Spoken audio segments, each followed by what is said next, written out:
Katini. Thank you, Mr. Speaker. This bill amends the Human Assisted Reproductive Technology Act 2004 to make it clear that human in vitro gametes or in vitro embryos must be disposed of before the expiry period of 10 years or at any later date approved by the Ethics Committee. If I say it fast, it's almost possible to avoid talking about the fact that we are talking here about the origins of all human life. The Māori Party has addressed three particular priorities in our contribution to the debate throughout the readings of this bill. The first is the concern that there has not been the opportunity for Māori to debate the tikanga of this field. The second is about the precious and unique status of whakapapa. And the third is the critical issue around participation in decision making.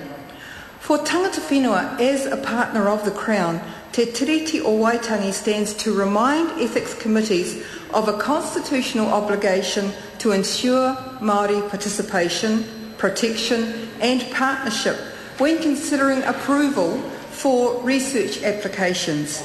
I'll discuss each of these in turn.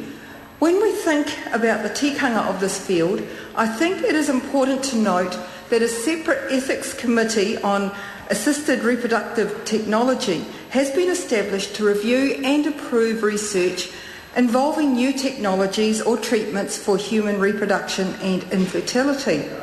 One of ECART's 7 guiding principles is that the needs, values and beliefs of Māori should be considered and treated with respect. That is a very positive start, but it has to translate into tikanga. Tikanga which must be applied at all stages, from the decision to enter into the process of fertility treatment to the completion and return of ahua kahukahu, the unripened seed of a human child, in whichever form this might take. As a case in point, the tikanga for destroying embryos, thank you, that's always got me stuck, might take into account several tikanga at play.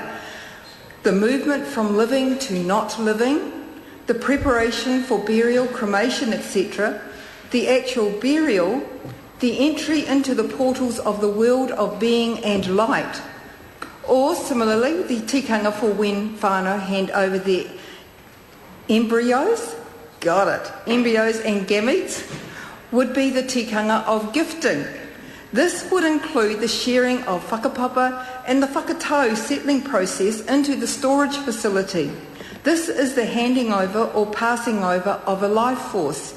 Such a tikanga provides a level of accountability and responsibility on the part of the agency to accept the Māori level of commitment. It also provides the right of Māori to collect the embryo and gamete should the original agreement not be upheld.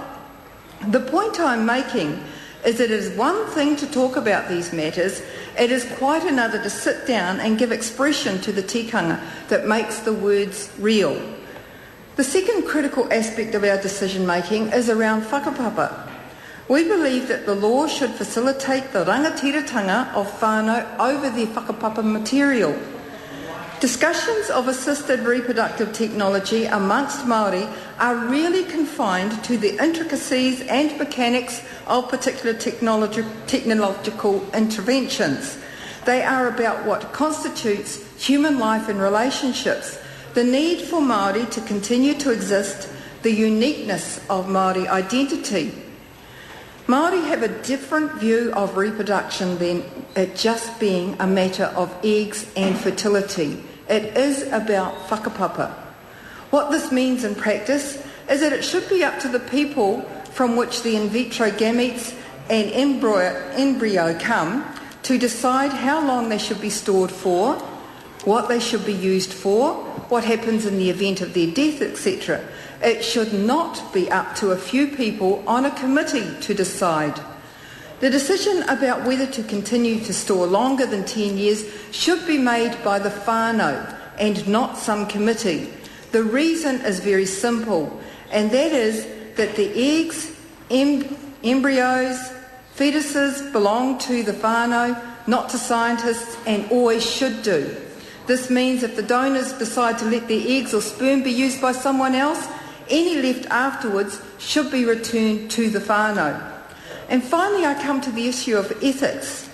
Some of the main issues this amendment presents are to do with what happens to unused eggs after the 10-year period, who owns the eggs, and how decisions are made.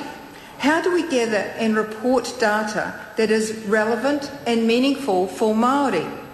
Māori need to be engaged in a very real way. Having a few Māori on a committee or writing submissions is not enough to constitute proper engagement. We also need robust information and relevant statistics, such as declining Māori fertility rates.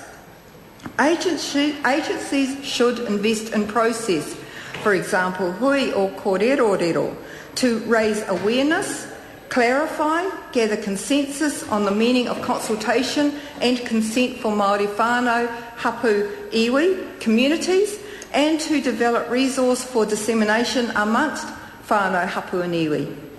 Finally, we seek the opportunity to raise our own questions, to consider whether human embryos use in research should help sustain us or contribute to our demise. It is about Māori partnership in decisions and actions to ensure cultural integrity in whakapapa and the institution of whānau. There must be freedom from abuse, harm and to change without knowledge and informed consent. Mr. Speaker, despite this being the third reading, I needed to articulate these heartfelt concerns shared by our caucus about this legislation right through this House, right through this bill, to indicate the profound respect that we place on any matters related to whakapapa. The material should be seen as always ultimately belonging to the donor and able to be returned if available. The ownership of the whānau should always be maintained, and law should facilitate that understanding. We want to ensure that whānau are better involved in decision making concerning their whakapapa material, so we cannot support this bill.